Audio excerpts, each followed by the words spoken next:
this cave by the restless sea, we are met to call from out the past stories strange and weird.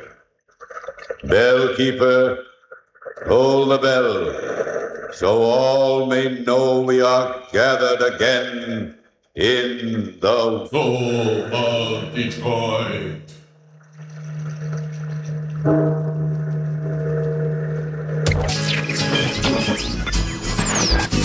You asked interrogative questions out of my face. It's gone. What are you doing? What are you doing? Come on. That is not paid for by them. That is paid for by the people of Detroit. You might be qualified, ML. I'm not qualified for this job. Let me tell you something. You want to go right now? Okay? You want to go right now? Hey kids, it's your old pal, ML Elric, back in the studio where the sound quality is so much better, but the scenery is, let's just say, a little lacking. Although it's good to see you, Mike. I don't know if I should be insulted or not. It's nice to see you in here. I think you're gone more than you're here. That's the goal. I can't wait till I'm completely gone. Unfortunately, dead? I have some bills. Well, they say there's a better place. We'll all be brothers, and I'll be reunited with some pets that I really miss, and perhaps a couple relatives who I don't owe money. So yeah, maybe there is something better after this. But for now, we look forward to spending the next hour or so with you and catching up. If you missed last week's episode about the Bungalow Motel Massacre with Joe Swickard, local journalism legend, epic episode, crazy story. Definitely check it out, and we'll have Joe on in a future episode to talk about some of the amazing, really, he covered the courts in Detroit when it was like the courts you see on TV, where just crazy stuff happened in the hallways and the courtrooms. Detroit used to be quite a dynamic and almost frontier type town. And one of the folks who knows that as well as anybody is this week's guest, Bryan Gruley, who was a reporter in Detroit for quite a while before he kind of graduated from our mid-sized pond to a bigger pond. And after that became a writer of fantastic fiction, mystery stories set in Michigan. He's written 3 series. The latest is the Bitterfrost series, and the second installment comes out today. It's called River Deep, and Bryan is going to talk to us about that in a minute. He's also going to join us for a bonus episode. He's already pimping the product. There you go, River Deep. He's going to join us for a bonus episode where we talk a little bit how we went from being a scribe of nonfiction to a very successful fiction writer. If you've ever aspired to do some writing, everybody thinks they have a book in them. Most of the time it means they've got something in them in a place that shouldn't be there. It's usually not a book because they keep telling me they got a book in them. This guy has got many books in him, and maybe he'll be the key to unlocking that gear that you think you have, that maybe you do, but you probably don't. But you know what? Let's listen and let's learn. Before we get to that, though, we want to thank the people who make this possible. That's Luke Nowacki and Pinnacle Wealth Strategies. You need a plan, whether you think so or not. In fact, if you don't think you need a plan, you really need a plan. Talk to Luke and Zach over at Pinnacle Wealth Strategies. They will help you get set up for retirement in case you decide to be a gentleman author like this week's guest. It's also never too early and never too late. And the thing is, the earlier you start, the less you need to do. Yep. That's the magic of compounding. DCFC, if you've missed LaRouge, there's still a lot of season left at Keyworth. Make sure you get out there. If you want to go, you can save 15% on your tickets by going to debtcityfc.com, not SeatGeek. You have to go to debtcityfc.com and use promo code SOUL, S-O-U-L. You'll get 15% off your tickets for men's and women's games. So I hope to see you at Keyworth. And, of course, the Caju Cafe. If you came out last night and joined us, is probably the only place in America where some people were cheering for Belgium. It is, of course, a Belgian bar. But so there were probably 3 people who were happy. They tried to keep their head down. Donald Trump was not one of them, even though, like Belgium, he's orange. So that was kind of weird. But we had a great time. And we're planning another Soul Night this year. That's going to be August 21st, headlining the Smiths United. And it'll be a great chance for you to come out and meet some of us and have a little VIP experience for our soulmates. That's our Patreon subscriber group. So we hope that you will join us. And last bit of shameless commerce here. Our merchandise shop closes tonight, Tuesday at 8 p.m. Get your order in. We got some great new swag. It ships pretty fast. So if you've been looking for your Soul of Detroit gear, there's no better time than today. And in fact, the truth is there's no other time than today. So, what are you waiting for? Sean. Yeah. Sean. Non-existent Sean. I gotta share that link with some of my kinfolk because they keep asking me where can I get my free stuff, and you won't give me any free stuff. It's like, that's right, Sean. Share the link. Feed yourself. I'd give you a fish, but I really want to teach you how to bait that hook, drop it in, and pull a pike out of the Jaco River. Brian, is it Jaco, Yako? I think it's Jaco. It's Finnish for the word division. Well, if you don't know, nobody knows because I think you made it up, right? No, it's an actual word. Oh, it is. Oh, shit. Yeah, I think it is Jaco. Okay. All right. Well, this is Bryan Gruley. He is the author of River Deep. Brian, throw that book up there again. Our soulmates can see the cover of River Deep. It is the second in the Bitterfrost series. Is it going to be a trilogy or is it kind of open-ended? Do you know how many stories there'll be? Well, I have a contract to write 2 more, so I'm about halfway through the next one, which is tentatively called Savage Falls. Okay. It's a mess, but River Deep was a mess. So River Deep was a mess when I turned it in. Savage Falls is a mess, or River Deep? No, River Deep. It's brilliant. Okay, but if you do say so yourself, yeah. Well, somebody's got to say it. Savage Falls is a mess, but that's I'm like halfway. Like 45,000 words. So what is your definition of a mess? Like what do you mean it's a mess? It's I know it's not right, Mark. Yeah. I know it. And I have no idea what's going to happen. I never do. I just create an inciting incident, then I have some characters and I just start writing. So you wind them up and let them go. Kind of, yeah. So if you've read Bryan, and a lot of people out there have, because when his first book came out, Starvation Lake, it was a sensation. It was a thriller set up north involving a newspaper reporter who leaves Detroit under, let's just say, auspicious circumstances and gets involved in unraveling an ancient mystery. And it was a big hit. Sweet. Bryan wrote 3 books.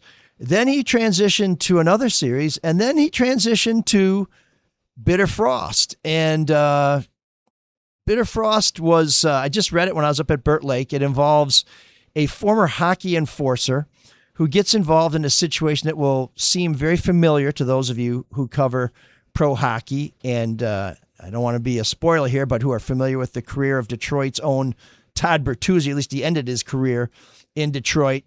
And it's a great story.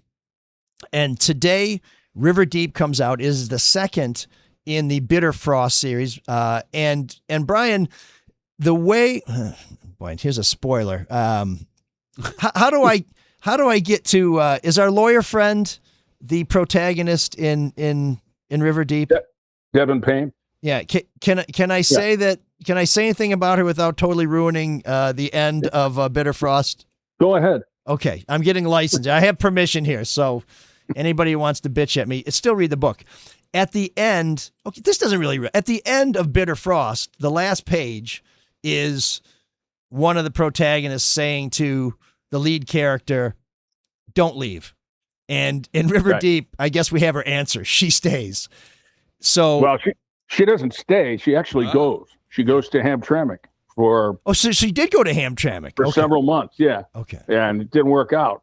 It's just she couldn't get enough clients to survive. Plus, her mother, Eleanor, is suffering increasing dementia, and her brother's having to deal with that all the time. So she feels, obliged to go back to Bitterfrost when the book opens. She's just back a couple of weeks, I think.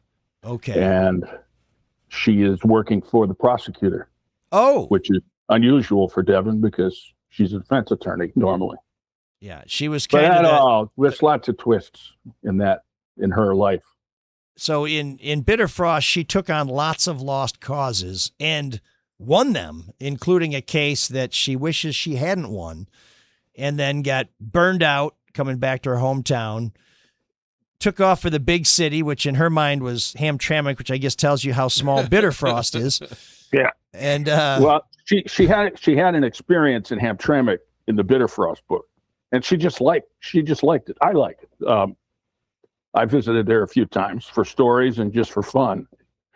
And I love the food. I love Polish food. My grandmother used to make it. So she goes back there thinking she can, she's just living there. She can work the whole city, right? But it just doesn't work out, and there's extenuating circumstances at home. So she goes back home. Okay, so what happens to her when he goes home? Obviously something dramatic. Otherwise, there's no book. But what are we going to find in River Deep? I imagine somebody's in a river, and it's the Jaco, and it's deep. I'll read the first two sentences, okay? Just keep it clean. Yeah. Chapter 1. Dark river water sluices off the SUV as a crane lifts it to the surface, steel and cable groaning in the dawn. The dead, 2 infant boys, have already been removed. So here we go. Well, that's a lighthearted way to start our day. Yeah. But it hooks you. Yeah. Couldn't you have a nun with cancer in there somewhere? I mean, 2 dead babies. Well, I only read 2 sentences. So.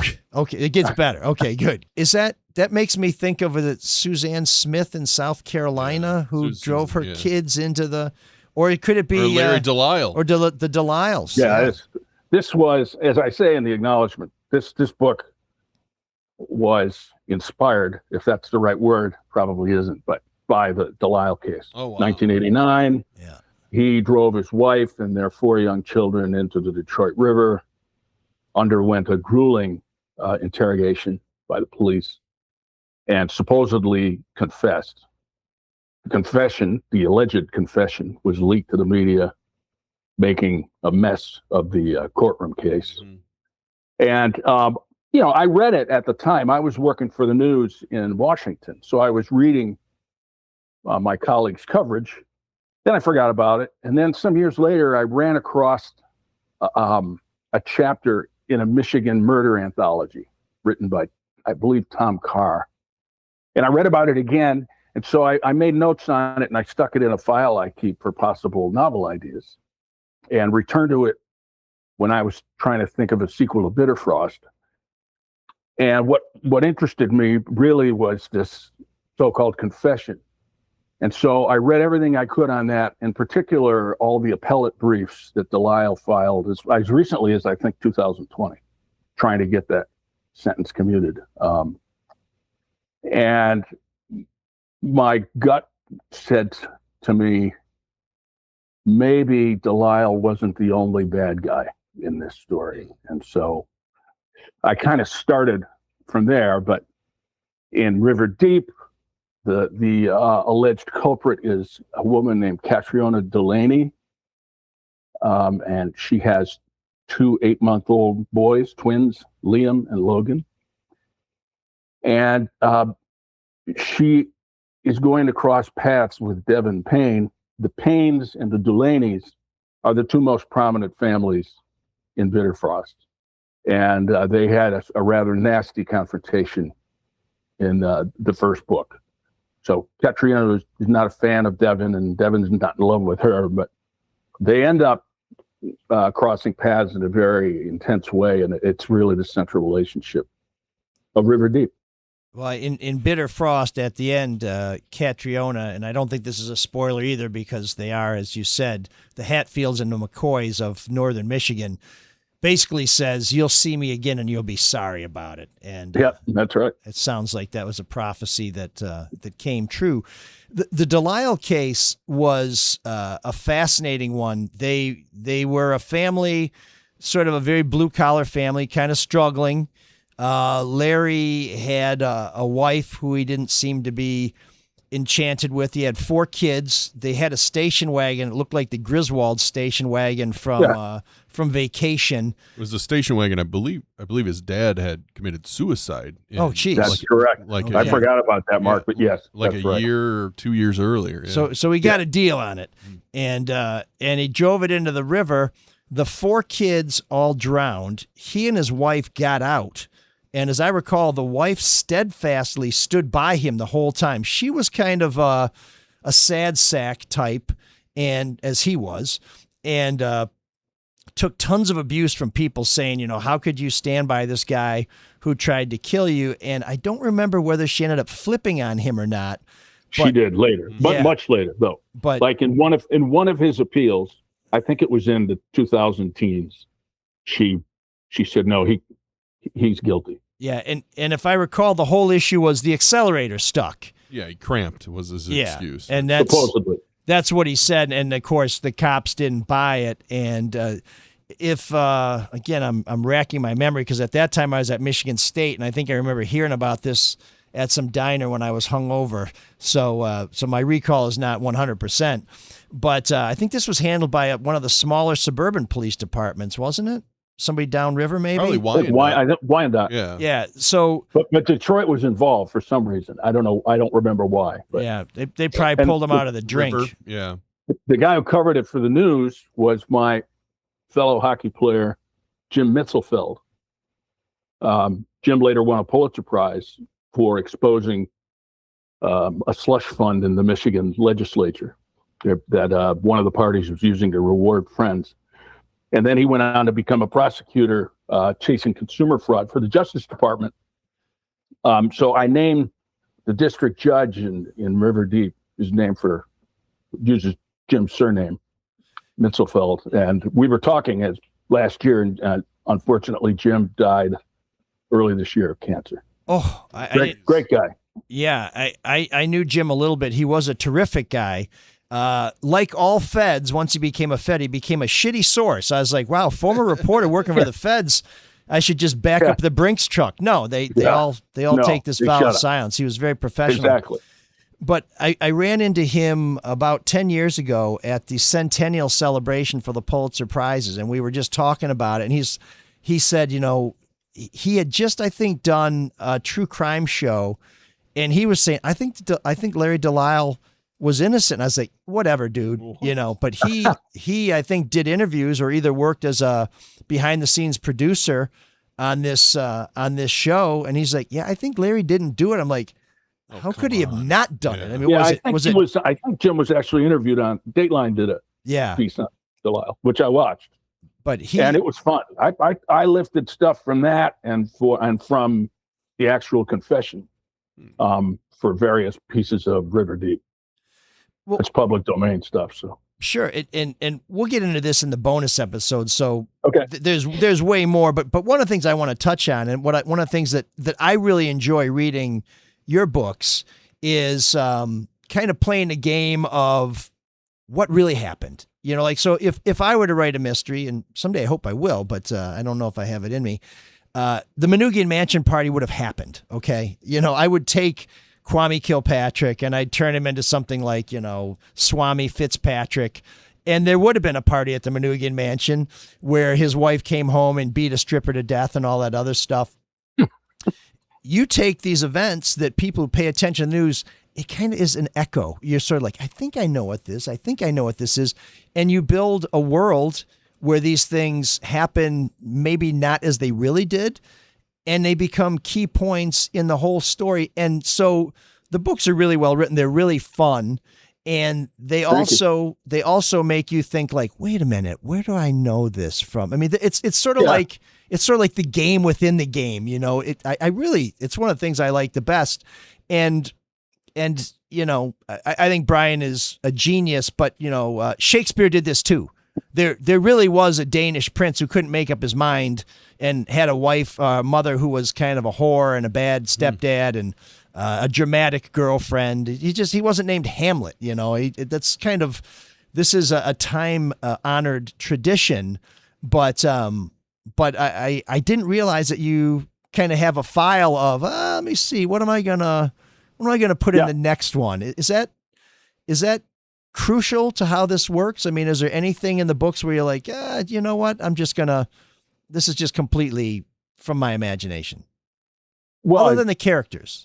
a lot of it is certainly the characters are Yeah. from my imagination. I don't base my characters on real world people. Okay. So Catriona Delaney is not Larry DeLisle. She has issues, but she's not.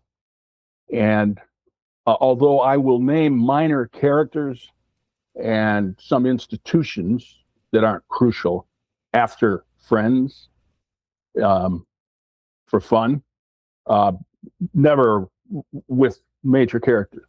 But in all but one of my books are inspired by something, maybe two things, that happened in the real world. So Bitterfrost, you're right, the Todd Bertuzzi issue where he beat up Stephen Moore and Moore never played again as a hockey player. I'm thinking, how does Bertuzzi get to keep playing? But when I got beyond that, the thing that really got me was, how does anybody cope with the knowledge that they may have ruined somebody else's life? Whether it's beating them up in a hockey game or drunk driving accident or, leaving your kid in the tub for too long. Or in a hot car. Yeah. And so I created Jimmy Baker to address that question, but Jimmy's totally different kind of character. No, Bertuzzi coped with it a little better than Baker did. Yeah, well, maybe so. Yeah, but that also the Bitterfrost is based on the story that was covered and written in a great book by Tom Henderson, the Free Press, called Darker Than Night, and it was about these two knuckleheads from Detroit who were bar hopping their way up north, ended up in a bar or two in Mayo, and were hassling a waitress and ran into the wrong set of brothers. Their bodies have never been found. Yeah, these are the guys from St. Clair Shores who ended up, yeah. as far as anybody knows, being fed to the pigs, which... yeah, there was that. And so there was this dogged state police detective 18 years after this happened. I think it was 18. He figures out there's an eyewitness to what happened, and he tracks her down. I think in Kentucky, but I can't remember for sure. It's in Tom's book. But he goes to her and knocks on her door, and he tells her who he is, and she says, "You're going to get me killed." And her name was Barbara Klimek. And so I named the detective in both Bitterfrost and River Deep Garth Klimek. I just thought it was a cool name. So anyway, kudos to Tom. It's a terrific book. And really great read. We're planning to have Tom on a future episode. He's written a memoir about his career as a journalist in Detroit, which there's more about running and sex and cocaine than there is about journalism. But you put it all together, it's an interesting yarn. I will tell you, I read it while I was up north too, and I just thought, you know what? I think that I am going to do more running and see if more sex comes along with it. So far, it's just more running, but I'll let you know how I progress with that plan. I'll probably see Tom sometime. I have some book events up here, and Tom lives, I think, near Kalkaska, so I'll probably see him. I hope to see him. Again, I don't want to ruin the new book, but the protagonist is Mel Rick, as I understand it. I haven't read it yet. Another fictional character. More like an antagonist. Very, very heroic, sort of an anti-hero, like a Johnny Cash type, from what I'm told. Yeah, but, you got it. That's it. But, I mean, it's just a coincidence we're having Bryan on. I have friends who beg me, Gruels, put me in your book. Put me in your book. You don't want to be. You don't want to be in my book. So one of them, Johnny Ford, friend of mine in Chicago, he's begging me, put me in a book. So this was, I think, The Hanging Tree. So I go, all right. So I have this kid named John Ford, and he's a pretty good hockey player, like 40. But he's working at a golf course in the summer, and he's got a lawnmower. He gets stuck in a little swampy area. So he goes in to try to extract it, and a snapping turtle bites his thumb off. And then he gets an infection and he has to have his hand amputated. So he never gets to play hockey again. And a furious masturbator, too, if I remember from the book. Yeah. Yeah. Great honor. Yeah. That's when Johnny's like, are you doing a second printing? Can you take me out of it? That's a great Yeah. honor. Yeah. It's Right. like, Too late. yeah. Too late. It's memorable. Yeah, people do that to me too. Like, you need to write a story about me. I'm like, well, here's the 2 jobs I've had in Detroit. I've been the obituary reporter, and I write about public corruption. So what have you done? Because if I'm writing about you, it's probably not good, and you might be dead. So yeah. Some gentleman at an event in East Jordan asked me, "Would you put East Jordan in one of your books?" And I said, "Sure. Would you like it to be the home of the serial killer or the pedophile, or both?" Which, so I got a laugh. I think East Jordan's been mentioned, but it's never been a central part of a book. But you never know. Now, Bitterfrost is based on a real Michigan city. Can you tell us which one? Sure. Bitterfrost looks like Manistee. Okay. So Manistee, Michigan, it's kind of midway up the west side of the state. And there's a river that runs through the middle of downtown from the lake. Bitterfrost would be set 2 or 3 hours north of Manistee, so up near Cross Village, somewhere between Harbor Springs and Petoskey. And I first went to Manistee for a story for the Wall Street Journal. It ran on the page 1. I'll recite the lead. The lead was Manistee, Michigan. David Gutowski, a self-employed painter here, killed a 6-point buck with his bare hands and a brown leather belt. Who isn't going to read the next paragraph? Yeah. It was an amazing story, a hilarious story about this guy who encounters a buck on the shore of whatever that lake is, Manistee Lake, and ends up killing it. Did the buck say some shit to him? What started this? You'll have to read the story. I don't want to spoil it for anybody. Okay. So what else can you tell us about River Deep that won't make people say, well, I don't need to buy it. I already know all I need to know. So you have this incident. It's Catriona, and her husband is in the car. His name is Sammy Hart, and he hails originally from Melvindale, downriver. I spent some time as a kid in downriver playing hockey. And Sammy is in her corner, or at least seems to be, but there's something going on here. Klimek is investigating. He is getting ready to retire, and the last thing he needs, he's supposed to retire in like 90 days, and he's got a hip surgery scheduled because he's in a lot of pain. The last thing he needs is a double murder on his hands. Involving babies. Involving babies, correct. And the town itself divides. There's people who think Catriona is a murderer and they want her to pay. And there are other people who think this is just the elite of the town going after the Delaney's again. So splits up. In fact, there's a melee outside the church right after the funeral mass for these 2 little boys. So pretty crazy. Then there's another character. I loved writing this guy. His name is Hooper. He was originally in Starvation Lake, the first book. His name is Billy Hooper. Great hockey player. Lost his eye and continued to play, although it cost him his chance at playing college hockey. And he scores in the distant past the winning goal on the protagonist of Starvation Lake, Gus Carpenter. So I wrote him many years ago, and I brought him back for this book. And now he is an itinerant ex-state police officer who is divorced from his wife, and they lost their daughter to cancer at a young age.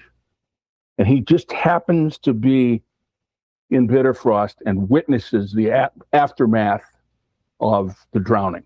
He doesn't actually see it, but he ends up going down and helping get Catriona out of the river. And Hooper is also from downriver, where he played for the pipe fitters in the early books.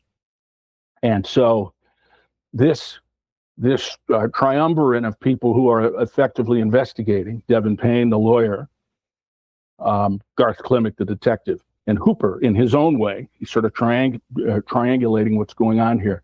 There's a lot of tension around those three. And then Devin will ultimately flip and take on Catriona's case on her own. So there's a lot going on. And, there's some good courtroom scenes. And in the backdrop, the state girls hockey championship is being held in Bitterfrost that week. And the girls team in Bitterfrost is really good. And their star player is a Delaney girl, Kelly. And she's a piece of work. Devin coaches her. So is that complicated enough? Well, is from what I've You need a heard, diagram. what I've heard from the early releases, you don't know how it's going to end, and it looks like the interest of justice is not going to be served until late in the novel. Another outstanding hockey player, Mel Rick, comes in and pulls it all together. I can't wait to read it. I understand he's a scintillating conversationalist, a handsome man. Women want to be with him. Men want to be him. Great hands. Great hands. Yeah, well, every other week, great hands, but yeah. Always brings the beer. I think that made him MVP. But River Deep, check it out. Bryan, you're going to be coming down south and meeting some people, bringing the book out. Where can people come and see you and maybe get an autographed copy, or just tell you they want to know more about Mel Rick? That's right. There'll be a long discussion of that. I will be. Those are the only kind he has, by the way. Yeah. That's one of his traits. I will be at the Two Dandelions Bookshop next Wednesday, the 15th, at 6 p.m., and I'll be in conversation with Stephen Mac Jones, who is a fantastic novelist who writes about Detroit and in great ways. He's really good. That's going to be fun. And then the next day, Thursday, the 16th, I'll be at Schuler Books in West Bloomfield, discussing and signing books and having fun and hopefully seeing readers and friends. So if you want to see Bryan, you can find out more at bryan.gruley.com. That's BRYAN.G. No, it's just Bryan Gruley. No dot. .com. BryanGruley.com. Okay, There's no dot between Bryan and Gruley. We will have a link to Bryan's website on our website, so you can outstanding. Ignore my malaprops and check it out. He's going to be in town next week, and we'll have him on in the future again, because I know there's going to be another book. Once people learn about Mel Rick, they're not going to be able to put this book down. He's I don't want to ruin it for you. Pretty much perfect. But there's the transvestite part too. Well, again, it's quite a wrinkle. He's a man for all seasons, and apparently a woman in some of those seasons. So it's going to be 2,000 pages of monologue. Yeah. Everybody needs a good editor. So Bryan Gruley, River Deep, check it out, and all his other books, the Bitterfrost book, Starvation Lake, and Bryan, I mentioned the second series. I'm totally spacing on what Bleak Harbor. Deep Harbor. Okay. Bleak Harbor. So check it out. You're starting to see a pattern: starvation, bleak. Yeah, it's So I was talking to somebody who wants to have Bryan on their show, and like, ooh, a summer mystery. I'm like, these are all in the winter, but that's fine. They'll find out for themselves. It's cold up north. Thank God, because it's hot as hell down here. So, Bryan, we're going to have you back for the bonus episode, but good luck. We'll hopefully see you next week when you're in town. And that'd be great. Check out all his books. It's a great way to spend your summer. Stay cool, stay interested, and who knows, maybe your name will show up in one of them. Yeah. Thanks, guys. Luke Nowacki wants to know all about your investment and retirement goals and see what Pinnacle Wealth Strategies can do to help you out. Some people are saying that there's a continual tell me more about that conversational style that leaves them more satisfied than a super soaker fight at a famous singer's ranch in the 90s. Coffee and water offered in the office, not other fluids. Yeah, That's a visual I don't need. Want to take care of someone else's kid for 17 years just to get kicked to the curb when they graduate? No, thank you. Why not set up a college savings plan for that instead? They might even be useful for your own kids. Call or text Luke Nowacki at 248-663-4748. That's 248-663-4748. And get yourself a crumb from the pie. Because when you call Luke, he'll make it all about you, sweetheart. Securities and investment advisory services offered through Mosaic Wealth. Inc. Member FINRA-SIPC. Mosaic Wealth. Inc. is separately owned, and other entities and/or marketing names, products, or services referenced here are independent. Mosaic Wealth. Inc.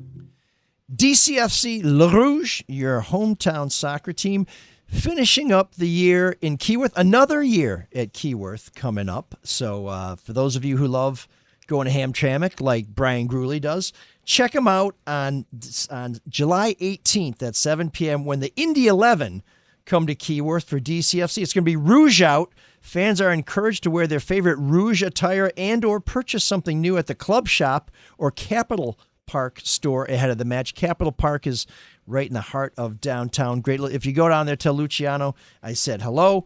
And if you buy your tickets, go to debtcityfc.com.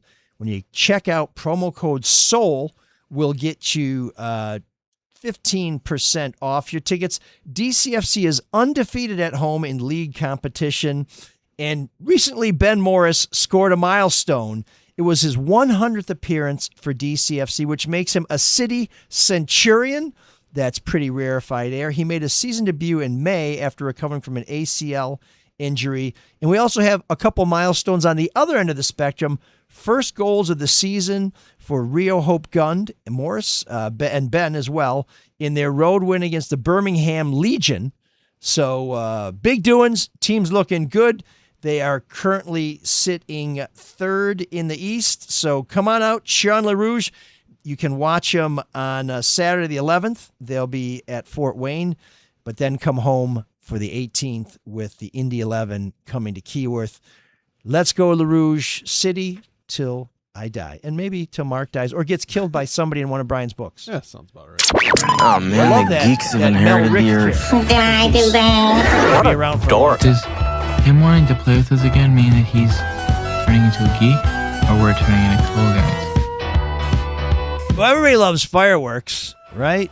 I mean, especially when they're blowing off all night and your dogs are losing their shit and all that other stuff. Well, the Angel City FC soccer team, I know this story. They decided to have some fireworks because everybody loves fireworks. Everybody likes to look up. They're great. And see the fireworks.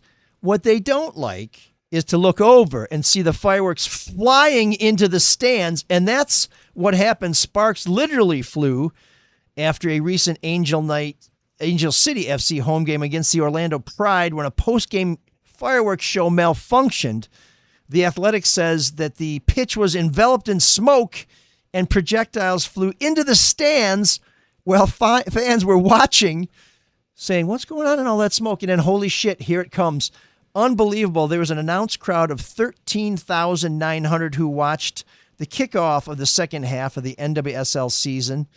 What they didn't expect was the pre-Independence Day fireworks show launched from the center of the pitch that left fans scrambling for safety. So Angel City FC, great idea with the fireworks. Just make sure that they go up and not in to the stands. Because if you don't do it the right way, you're not only endangering people, and you can see it right now, our soulmates.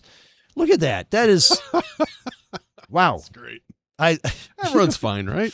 Well, I mean, it is ordnance. I feel like Bernard Shaw, the skies over Baghdad are illuminated. Remember that? It didn't hit anybody because, it's not a highly attended soccer game. They had 13,900. That's being generous. That's a lot. Well, clearly. That stayed. I don't know how many stayed. They didn't stick around for the fireworks. Totally empty. Yeah, look at that. That is unbelievable, man. I wonder if anybody got fired for that. No pun intended. But Angel City FC, you're a Geek of the Week.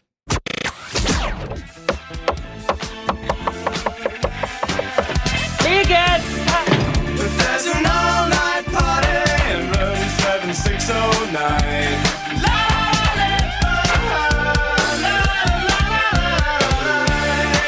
And you can dance together all night. time. La, la, la, Well, we go from Bryan Gruley up north to Leroy from the north, who's coming to the Caju Cafe on Thursday. Good tickets are still available, but don't wait too long. Leroy, this is not your first trip to the Caju Cafe. What's going on, my friend? You know, this is our second time hitting the Caju Cafe, almost a year ago to the day. So we're pumped to get the band back and hang out with everyone, see some old friends and family and all that. Well, if you get the kind of weather we had in the beer garden yesterday, it's going to be a great show. It's perfect conditions. It's not too hot. It's not too cool. And live music outside on the east side is one of the things that makes the Caju Cafe an institution. I mean, really a treasure for those of us within stumbling distance. What can folks expect when they come out? Well, tonight, on Thursday, we're playing, and it should be a pretty kind of fun, rocking. There's a couple sort of country Americana tunes that are going to be playing out. We got some, we have 2 records out now, so a lot from there. And it should just be a blast. And again, like a lot of meeting of old friends and family, and it's good to be back. And you're an East Sider who's transplanted to California, is that right? That's right. Yeah, I moved to LA about right when I got out of high school, so last year. And but I've been out in LA for a long time, and we were on tour with Whitey Morgan for pretty much the entire year, who's from Flint. So it's been a lot of that. Okay, and tickets I think are from Eventbrite, but I imagine right, people yep. can get them at the door. Are you guys bringing anybody to open for you, or is it just?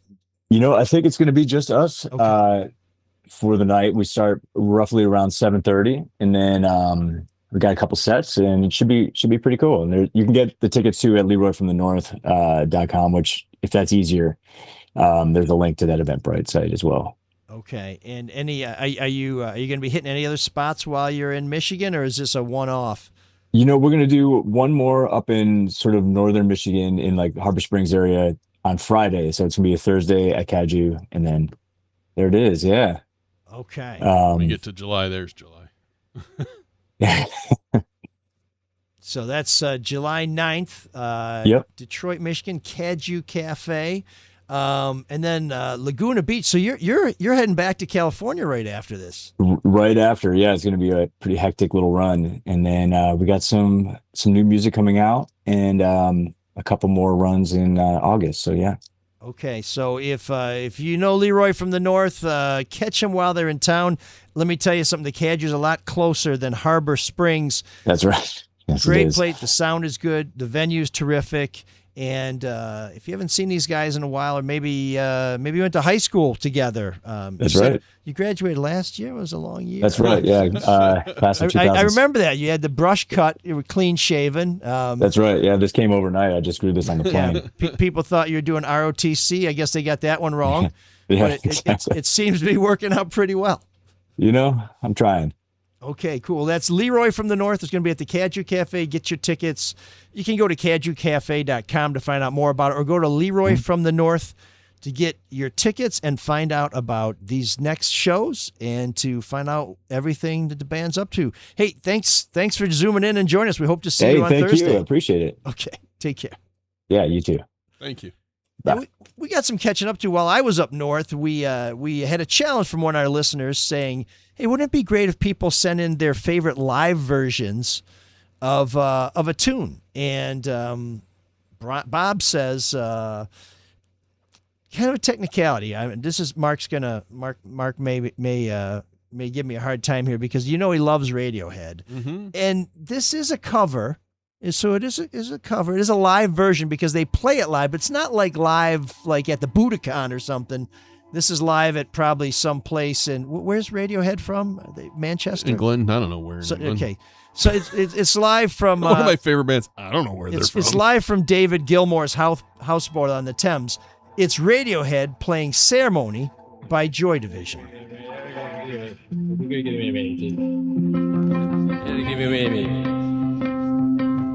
We can start now, you ready? Yeah, we can start now, yeah. You have to let him start.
fell towards this time.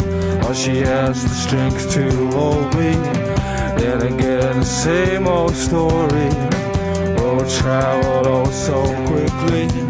Travel first and fade towards this time.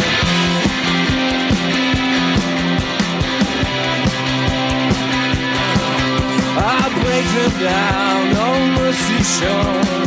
Heaven knows it's got to be this time. Watching her, the things she said, the time she cried, failed to watch this time.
Watching love grow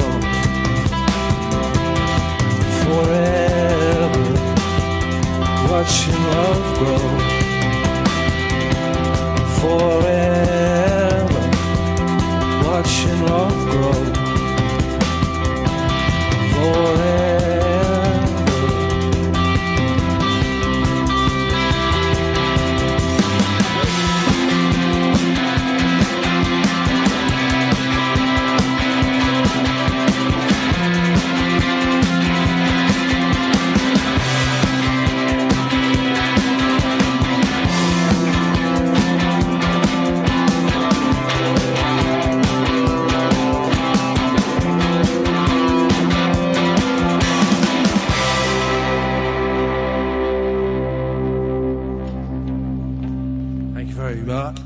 Welcome. Now what?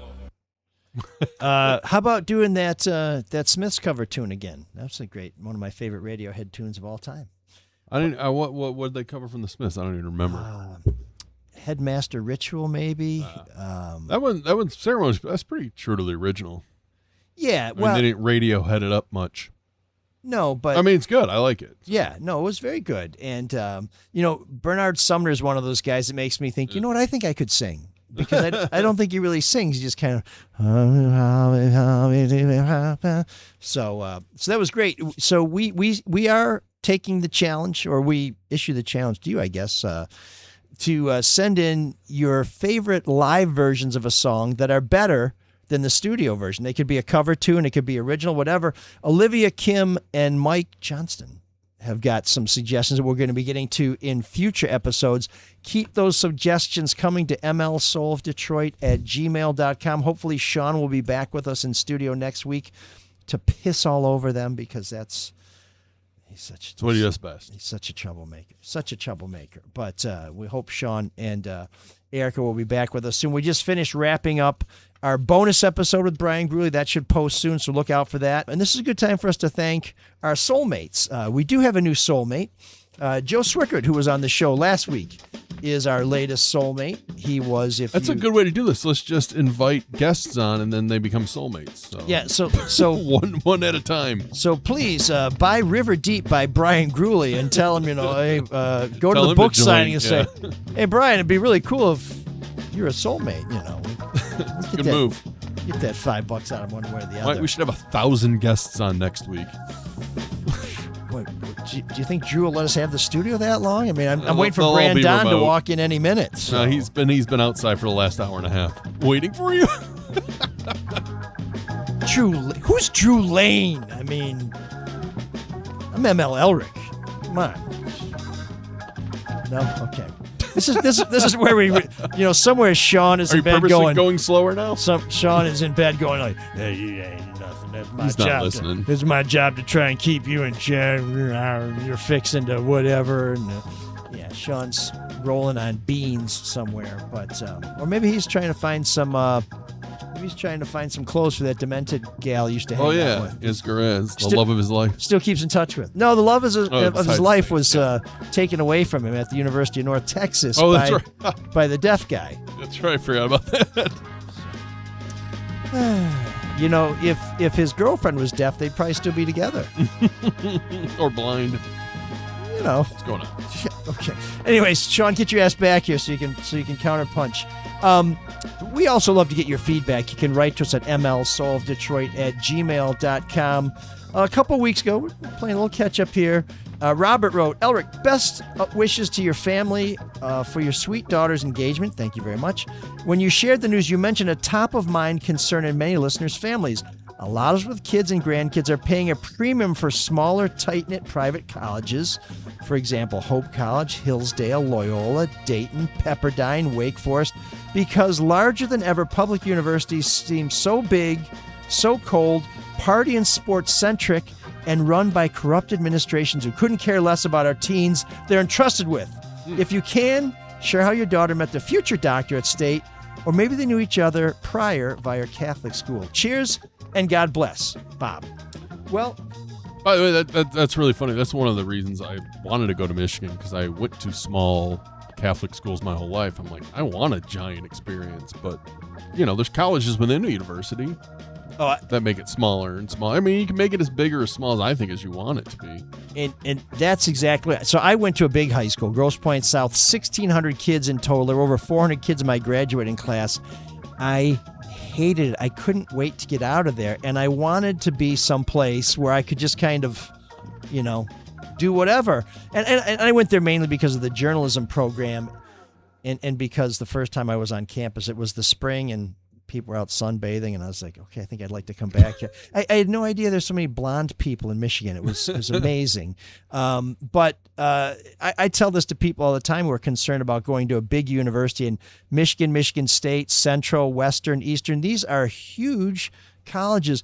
But the thing about a big school, and Emily was in part of a theater group, and it was a very small theater group. But when you go to a big school, I was on this. I worked at the student paper, which is again a small group. Some people joined fraternities and sororities. People, I dated a woman who was on the equestrian team. You can find small places in the university, and you can shrink that university.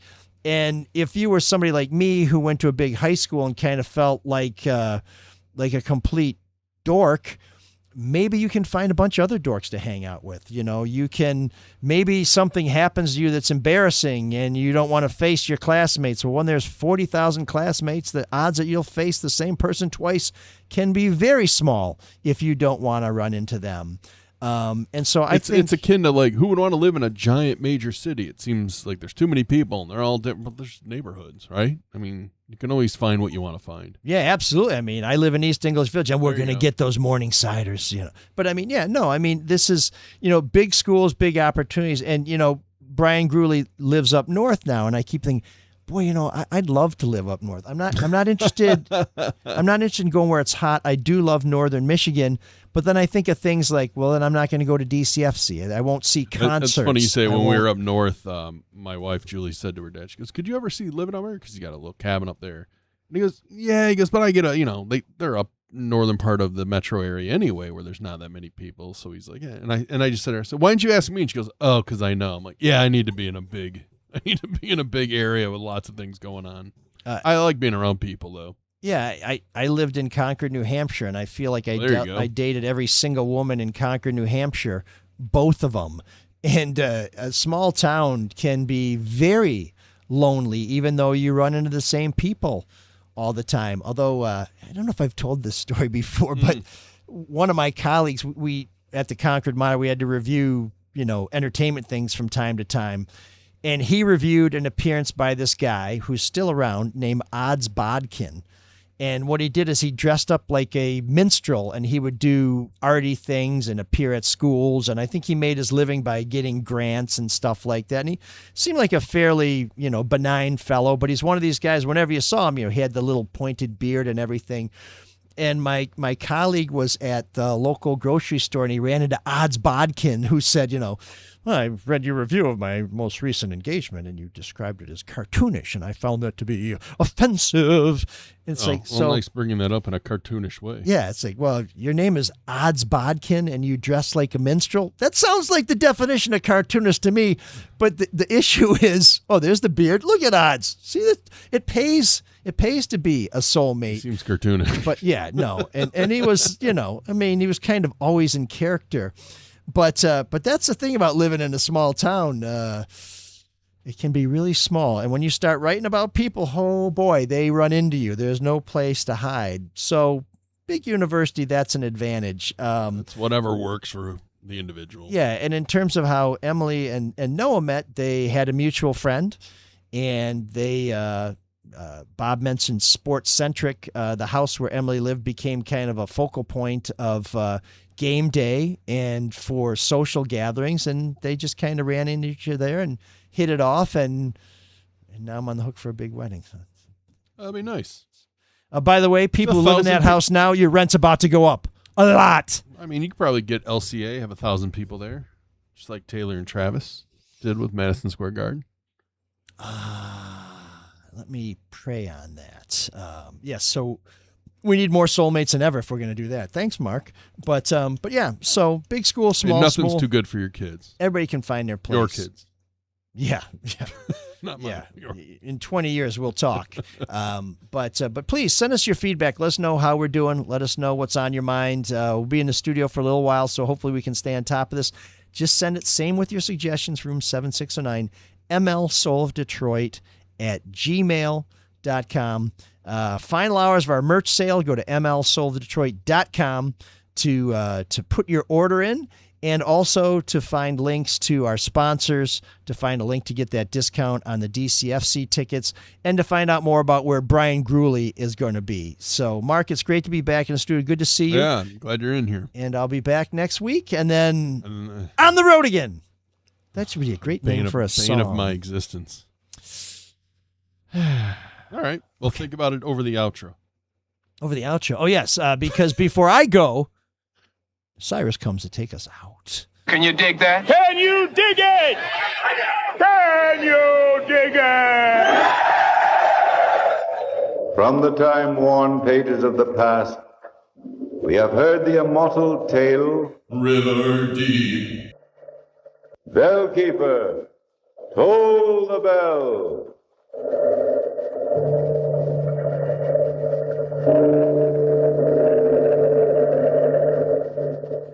The soul of Detroit.